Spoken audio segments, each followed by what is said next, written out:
Hello students, पिछले lectures में अपन ने देखा कि कार्बोहाइड्रेट्स की चेंजेस करें कि समायोगीकरण अपन देख रहे थे कि डी ग्लूकोज को डी मेनोज और डी फ्रक्टोज में कैसे चेंज कर सकते हैं। वो सब अपन ने कंप्लीट किया कि पहले अपन ने क्या किया था कि ब्रोमीन वाटर से ऑक्सीडेशन करवाया था और अपन ने क्या किया फिर पिरीडियम की प्रेजेंस में रखा तो उसका समायोगीकरण हो गया है ना। समायोगीकरण होने के बाद में उसे गर्म करते हैं, गर्म करने के बाद में उसे इलेक्ट्रॉन प्राप्त होता है, इलेक्ट्रॉन से फिर से वापस अपन ने क्या करवाते हैं उसका रिडक्शन करवाते हैं। किसकी प्रेजेंस में? सोडियम अम्लगम की प्रेजेंस में अपन रिडक्शन करवाते हैं तो अपने पास क्या प्राप्त होता है? मेनोज प्राप्त होता है। इस तरीके से अपन डी ग्लूकोज से डी मेनोज देख रहे थे। फिर अपन ने देखा कि इनकी अपन क्या देख रहे थे, इनके और समायोगीकरण देख रहे थे कि फ्रक्टोज कैसे बनाया जा सकता है, इनकी मैकेनिज्म देख रहे थे, वो सब अपन ने कवर कर लिया। आज अपन स्टार्ट करेंगे, आपका नया टॉपिक होगा कि ग्लूकोज की चक्रीय संरचना, है ना, साइक्लिक स्ट्रक्चर ऑफ ग्लूकोज, कि क्या ग्लूकोज की साइक्लिक संरचना होती है या नहीं होती है। पहली बात तो आई कहाँ से कि साइक्लिक संरचना होनी चाहिए या नहीं होनी चाहिए। आप पढ़ रहे थे ग्लूकोज की विवर्त संरचना यानी कि ओपन चेन की स्ट्रक्चर पढ़ रहे थे आप, जैसे 6 कार्बन की ओपन चेन थी आपकी। ओके, मैं इनकी वैलेंसी कंप्लीट नहीं कर रही हूँ। ओके, आप देखिए ऐसे 6 कार्बन की आपके पास एक चेन के समान संरचना थी, उसे अपन बोल रहे थे कि आपकी विवर्त संरचना है ना। तो विवर्त संरचना के कुछ रिएक्शंस से अपन ने प्रूफ किया कि हाँ ये हो सकती है इसकी ओपन चेन, है ना। लेकिन कुछ पॉइंट्स है या कुछ उनकी प्रॉपर्टीज ऐसी मिली अपन को कि वो है ना इस संरचना को प्रूफ ही नहीं कर रहे कि है या नहीं है ना। जैसे डी ग्लूकोज और डी एल ग्लूकोज हो गए आपके पास, तो उनकी संरचना के अंदर विशिष्ट गुणन आपका अलग आया है, यानी कि उनकी अलग अलग गुणन प्राप्त हुआ। तो ये क्यों प्राप्त हुआ? क्योंकि इसकी संरचना क्या है? साइक्लिक संरचना है। इनके मेल्टिंग पॉइंट में कुछ चेंजेस आए, यानी कि कुछ केमिकली प्रॉपर्टी और कुछ फिजिकली प्रॉपर्टी से अपन को पता चलता है कि इसकी संरचना ओपन चेन ना होकर चक्रीय संरचना होती है। लेकिन लास्ट में ये भी प्रूफ हो जाता है कि आपकी ओपन चेन भी होगी और चक्रीय संरचना भी होगी, दोनों संरचनाएं पॉसिबल है। अब देखेंगे कि अपन ऐसे कौन से पॉइंट्स थे जिनसे ये पता चल रहा है कि ये चक्रीय संरचना है जबकि आपको ओपन चेन नहीं है। ओपन चेन की अपन ने कुछ प्रॉपर्टीज देखी, जैसे 5 OH समूह प्रेजेंट है या नहीं है, CHO समूह प्रेजेंट है या नहीं, कार्बन चेन लंबी संरचना है या नहीं, एक श्रृंखला में है या नहीं है, जिससे अपन को N एग्जाम प्राप्त हो रहा था। तो उनसे तो प्रूफ हो रहा है कि आपके ओपन चेन है, लेकिन कुछ पॉइंट्स ऐसे रह गए जिनसे प्रूफ नहीं हो रहा है कि आपकी ये क्या है कि ओपन चेन है। वो पॉइंट्स ये इंडिकेट करते हैं कि आपकी कौन सी संरचना है, साइक्लिक स्ट्रक्चर है ग्लूकोज की। वैसे ही फ्रक्टोज की देखेंगे कि साइक्लिक स्ट्रक्चर है और वैसे ही ग्लूकोज की देखेंगे। ओके, तो अपन स्टार्ट करेंगे चक्रीय संरचना।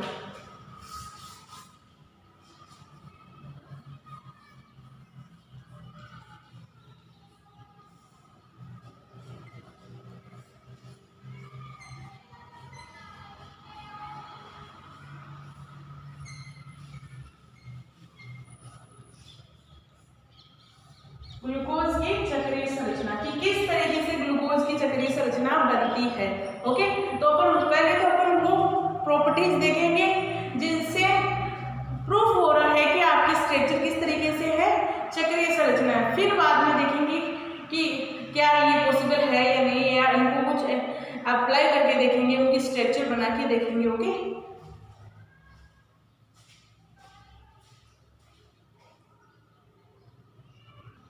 अभी आपके सामने कुछ पॉइंट्स लिखे गए हैं, है ना, उनके आधार पर अपन पता लगाते हैं कि ग्लूकोज की सक्रिय संरचना है या नहीं है, क्यों ओपन चेन संरचना नहीं है। फर्स्ट है आपकी केमिकली प्रॉपर्टीज। देखो आपके कुछ प्रॉपर्टीज है आपके फिजिकल प्रॉपर्टी से प्रूफ होता है कि इसकी चेन ओपन नहीं होती, और कुछ है आपके केमिकली प्रॉपर्टीज से।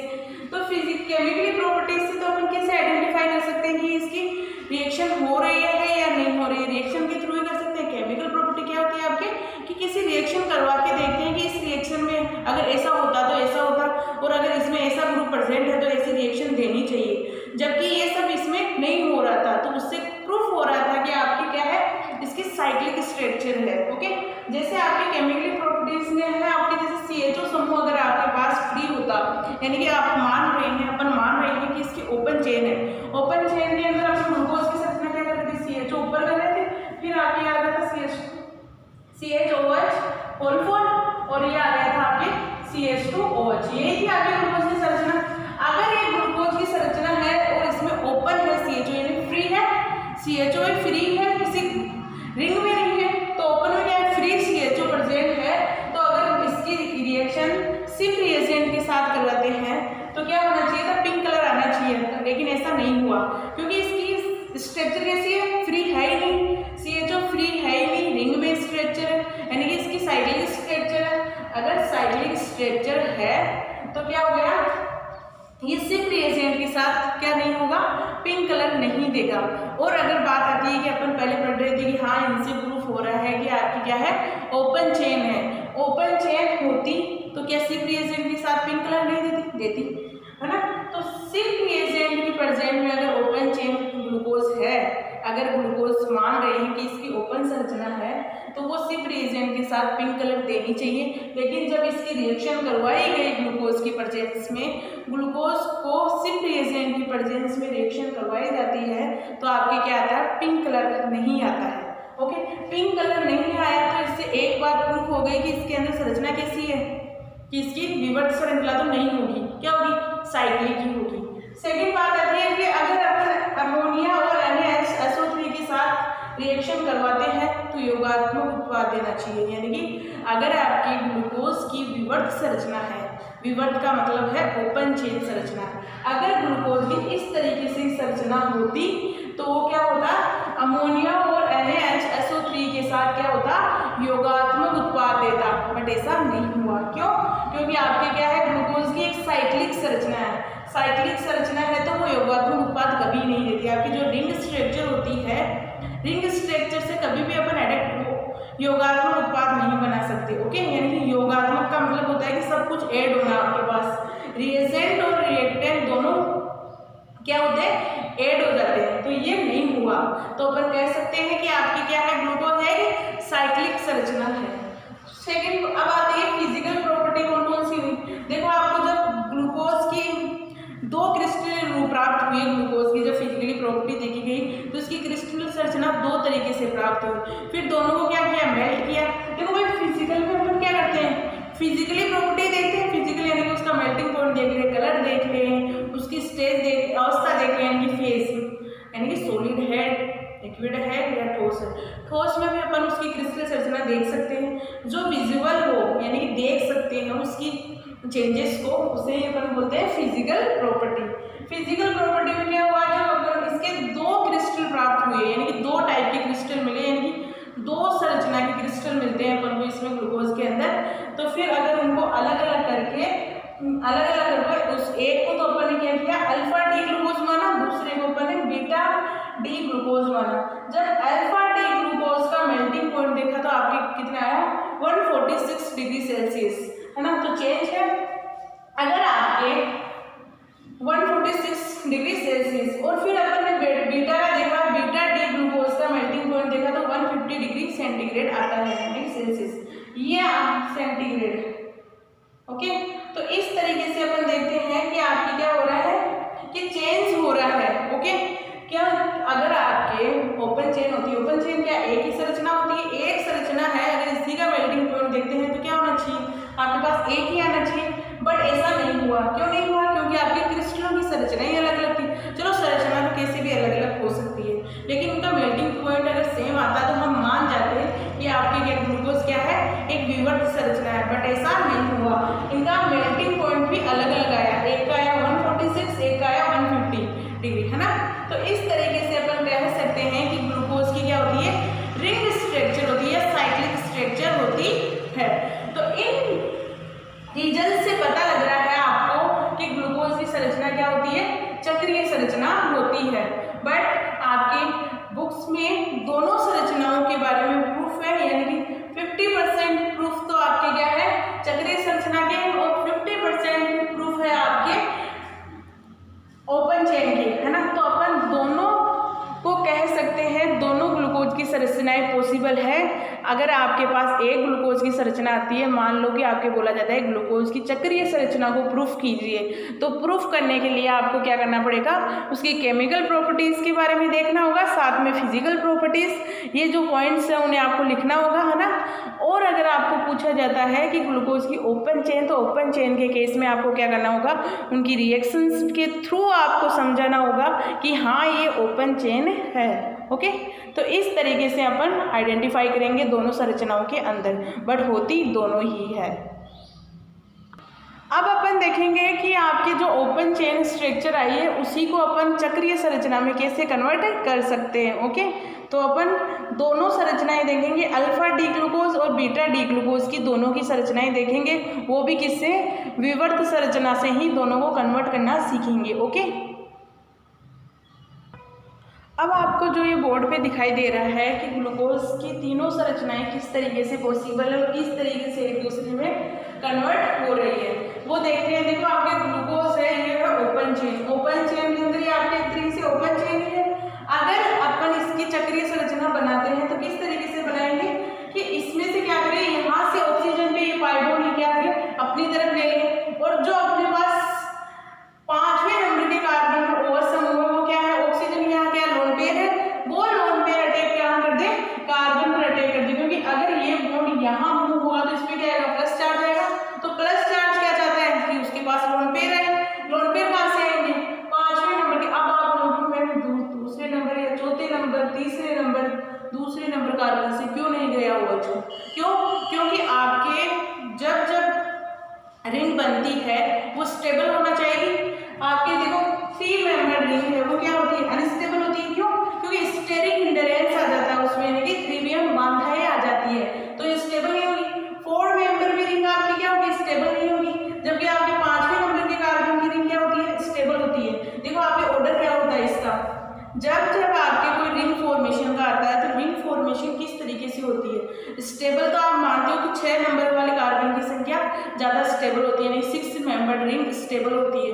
बट जब आपके ग्लूकोज की तीनों संरचनाएं पॉसिबल है ना, कि आप alpha glucose, beta D glucose और ओपन चेन ग्लूकोज का निर्माण किस तरीके से कर सकते हैं। देखो अपन किस तरीके से करेंगे, मान लो अपने पास कोई ओपन चेन है, ओपन चेन में अपन क्या करेंगे कि कार्बन के ऊपर क्या, कार्बन और ऑक्सीजन है, इस कार्बन ऑक्सीजन का बॉन्ड अगर मूव कर जाए यानी कि डीलोकेलाइज हो जाए, तो डीलोकेलाइज होगा तो क्या होगा, माइनस चार्ज आएगा, माइनस चार्ज आएगा तो आपके क्या होगा, इस कार्बन में क्या हो जाएगा, पॉजिटिव चार्ज आएगा। अब पॉजिटिव चार्ज क्या करना चाहेगा कि उसके पास कोई इलेक्ट्रॉन्स आए, इलेक्ट्रॉन कहाँ से आएंगे आपके, कार्बन नंबर 5 से आएंगे, कार्बन नंबर 5 से आएंगे आपके पास, इसके पास इलेक्ट्रॉन, तो वो कहाँ जाएंगे, इसके पास यहाँ जाएंगे, तो यहाँ जाएंगे, रिंग की तरह बन गया।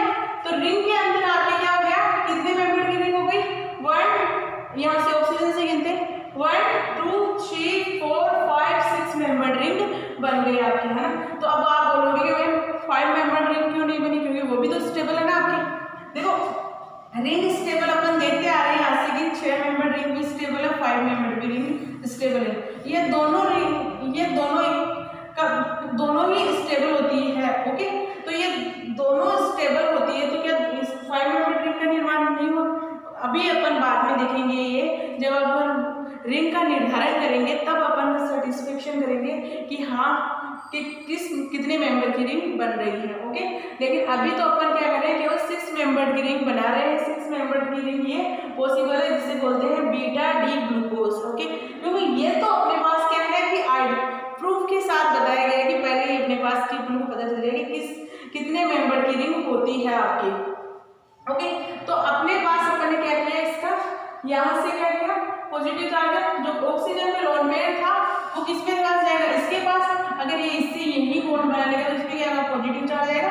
अब इसके पास जो हाइड्रोजन है वो हाइड्रोजन क्या होगा, पॉजिटिव चार्ज रह नहीं सकता, क्योंकि कोई भी स्पीसीज होगी या कोई भी मॉलिक्यूल रहेगा आपके, वो कभी भी चार्ज फॉर्म में नहीं रहना चाहता, वो न्यूट्रलाइज होना चाहता है, यानी कि उदासीन होना चाहता है वो। ओके, तो उदासीन करने के लिए क्या होगा, यहाँ पे क्या होगा, ये बॉन्ड ब्रेक होगा,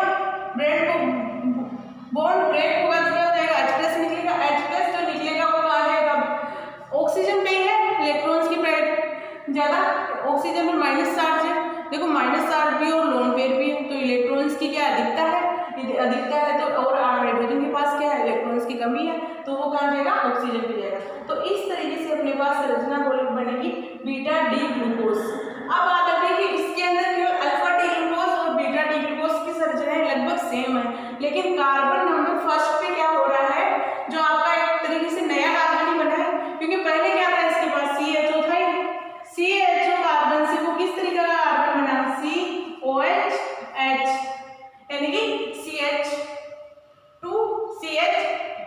यानी कि एक तरीके से ये आपका क्या है, नया कार्बन बना है, तो इसे बोलते हैं, इन संरचनाओं को बोला जाता है, जो चक्रीय संरचनाएं बनी है उन्हें बोला जाता है चक्रीय हेमी एसिटेल। हेमी एसिटेल का मतलब है कि यहाँ क्या हो रहा है, कार्बन नंबर 1 पर क्या हो रहा है, विन्यास चेंज हो रहा है। अगर यहाँ OH क्या है, किस साइड में, राइट साइड में है, तो यहाँ OH किस में आएगा, लेफ्ट साइड में आएगा। बीटा डी ग्लूकोज के अंदर OH की पोजीशन क्या होगी, लेफ्ट साइड, और जबकि अल्फा डी ग्लूकोज के अंदर राइट साइड के अंदर OH प्रेजेंट होगा। तो इस तरीके से आइडेंटिफिकेशन करते हैं कि ओपन चेन स्ट्रक्चर से किस तरीके से रिंग फॉर्म कन्वर्ट किया जा सकता है, रिंग में कन्वर्ट किया जा सकता है। तो ये दोनों बता दिए मैंने। केवल कार्बन नंबर 1 के ऊपर क्या है, विन्यास चेंज है, विन्यास वो भी किसका, OH की पोजीशन अलग अलग है, तो उसके आधार पर निकाला गया है बीटा और अल्फा डी ग्लूकोज। ओके, है तो डी ग्लूकोज ही, लेकिन बीटा और अल्फा का नाम दिया गया है कार्बन नंबर 1, और इन दोनों संरचनाओं को कहा जाता है हेमी एसिड, चक्रीय हेमी एसिटेल संरचना। ओके, तो ये हो गया आपके स्ट्रक्चरिंग कि किस तरीके से ग्लूकोज की आपके ओपन चेन स्ट्रक्चर होती है या साइक्लिक स्ट्रक्चर होती है।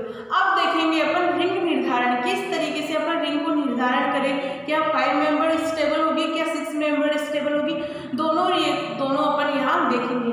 बन तो दोनों ही सकती है, 6 मेंबर और 5 मेंबर।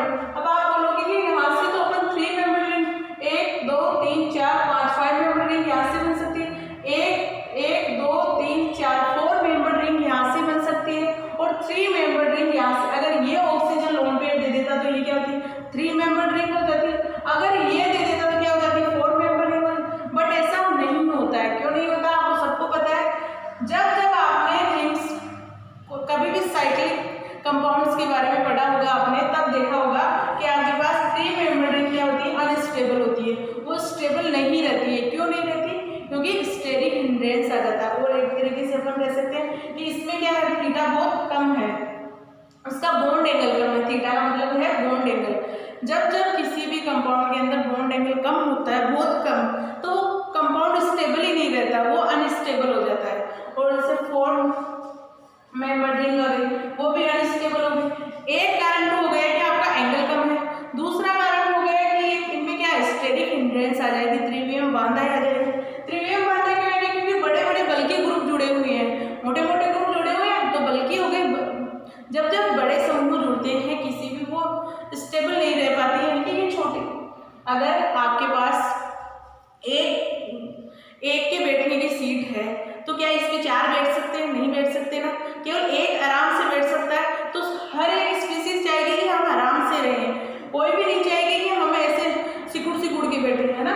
तो इस तरीके से ये अनस्टेबल होती है। जबकि आपके 5 मेंबर 6 मेंबर में स्पेस बहुत होता है। मान लो आपकी 3 मेंबर की सीट है, तो उस पर आप 4 आराम से बिठा सकते हो, थोड़ा बहुत परेशानी होगी, लेकिन 4 बिठा सकते हो कैसे जैसे।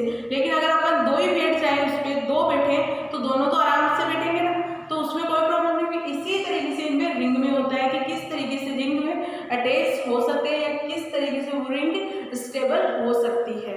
तो ये हो गए आपके स्ट्रक्चर ग्लूकोज की। अब देखेंगे कि इसमें रिंग का निर्धारण किस तरीके से किया जा सकता है। अब आप देख रहे हैं कि आपके पास डिटर्मिनेशन ऑफ रिंग, यानी कि रिंग का अपन निर्धारण किस तरीके से कर सकते हैं। मैंने कहा कि आपके पास 5 मेंबर और 6 सदस्य की रिंग स्टेबल होती है, और होती है, इसमें कोई दो राय नहीं है आपके। ओके, जब अपन जब फर्स्ट ईयर में थे आप, है ना, जब आप फर्स्ट ईयर तो क्या बोल, जब अपन पढ़ रहे थे किसी समायोगिता वाला चैप्टर पढ़ रहे थे, वहाँ अपन देख रहे थे चेयर और बोट फॉर्म देख रहे थे, है ना, साइक्लोहेक्सेन की चेयर और बोट फॉर्म देख रहे थे। वहाँ एक सिद्धांत आया था आपके बेयर विकृतिवाद सिद्धांत। ओके, सबको पता है बेयर विकृतिवाद सिद्धांत क्या था, क्या नहीं था, किसके बारे में था, आपके किसी भी चक्रीय संरचना का निर्धारण करने के लिए था। उसमें क्या बता रहा था बेयर कि 5 मेंबर और 6 मेंबर रिंग, दोनों रिंग क्या होती है, स्टेबल होती है। किसके कंपैरिजन में, 3 मेंबर 4 मेंबर के रिंग के कंपैरिजन में। ओके, तो बेयर ने क्या कहा था वहाँ कि आपके पास जब 5 सदस्य और 6 सदस्य की संरचनाएं बन करती है वो स्टेबल होती है, जबकि आपके पास 3 मेंबर रिंग और 4 मेंबर रिंग होती है वो अनस्टेबल होती है। तो वहाँ पे ये बता रहा था, देखो अपने पास 6 मेंबर ग्लूकोज की स्ट्रक्चर है। 6 मेंबर कैसे हो गए, 1 अगर मैं इसे मानूं 1 2 3 4 5 6 मेंबर रिंग हो गई आपकी, और इसमें 1 2 3 4 5। अब आप बोलोगे कि इसमें ऑक्सीजन है, अपन ने आज तक क्या देखा है, कोई 6 मेंबर रिंग किस तरीके से बनती है, अपन कार्बन से ही बना लेते हैं। ओके, यानी कि जब जब आपके अगर कार्बन आते हैं तो वो साइक्लिक रिंग होती है, कार्बनिक, है ना, यानी कि अपन बोल सकते हैं सक्रिय संरचना है।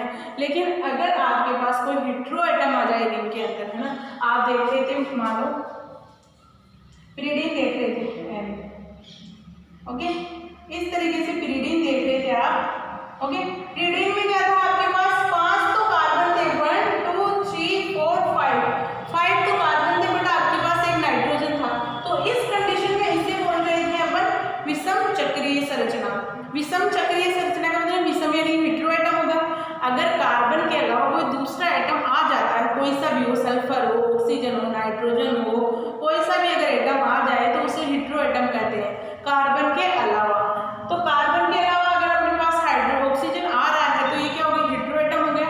तो अपन बोल सकते हैं हेटेरोसाइक्लिक कंपाउंड बना अपने पास, हेटेरोसाइक्लिक कंपाउंड बना। अगर इससे मैं 6 मेंबर रिंग में कन्वर्ट करूँ तो इस तरीके से बनेगी।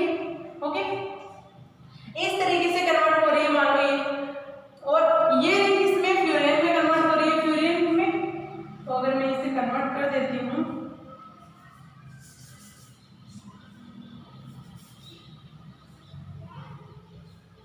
ये हो गया आपकी फ्यूरेन। ओके, तो इस तरीके से अपन 6 और 5 मेंबर रिंग में कन्वर्ट करते हैं। 6 मेंबर रिंग 1 2 3 4 5 6। देखो आपके रिंग में कितने भी एटम हो, हेटेरो एटम हो चाहे कोई सा कार्बन हो, हम ऐड तो सभी को करते हैं कि रिंग में है तो प्रेजेंट है तो वो रिंग में काउंट भी होगा कि कितने मेंबर भी होंगे, मेंबर तो उतने के उतने ही है, तो इसीलिए अपन इन दोनों में काउंट करते हैं और इनकी संरचनाएं बनाते हैं। अब इनको देखो प्रूफ करने के लिए केमिस्ट्री के अंदर ऐसे ही नहीं हो जाता कोई प्रूफ कि हाँ आ गए, चलो बता दिया कि 6 मेंबर कंफर्म हो गई, हाँ बता दिया कि 5 मेंबर कंफर्म हो गई कि ये रिंग ग्लूकोज से बनेगी, बट ऐसा नहीं होता है। केमिस्ट्री के अंदर जब जब आपके पास ऐसी सिचुएशन आ जाती है तब तब अपन क्या करते हैं, रिएक्शन करवा के देखते हैं कि ये स्टेबल होगी या नहीं होगी, या किस में स्टेबल होगी। रिंग को रिंग अगर 5 मेंबर है तो 5 मेंबर के अकॉर्डिंग ये क्या होनी चाहिए, प्रोडक्ट में कन्वर्ट होनी चाहिए। उसकी जब रिएक्शन करवाएंगे तो वो प्रोडक्ट में उस तरीके का प्रोडक्ट बनना चाहिए, मान लो। और अगर आपके पास 6 मेंबर है तो 6 मेंबर की तरह बिहेव करना चाहिए उसे, और उसी के भांति उस जब रिएक्शन करवाएं तो लगभग उसी जैसा प्रोडक्ट बनाना चाहिए, है ना। तो अपन क्या करते हैं, इनके रिएक्शंस के थ्रू देखते हैं कि कौन सी स्टेबल होगी, कौन सी अनस्टेबल होगी। ओके, अब अपन यहाँ निर्धारण के लिए तो अपन ने देख लिया कि ग्लूकोज से 5 मेंबर रिंग भी पॉसिबल और 6 मेंबर भी रिंग पॉसिबल है। अब देखेंगे अपन ग्लूकोज से क्या, ग्लूकोज की कौन सी स्ट्रक्चर पॉसिबल होगी आपके डी ग्लूकोज और अल्फा डी ग्लूकोज और बीटा डी ग्लूकोज में, क्या 6 मेंबर होगी, क्या 5 मेंबर होगी। ओके, वो अपन रिएक्शंस के थ्रू देखेंगे, केमिकली देखेंगे, केमिकल प्रॉपर्टीज के थ्रू देखेंगे। ओके, तो ये एक बार देख लो आप।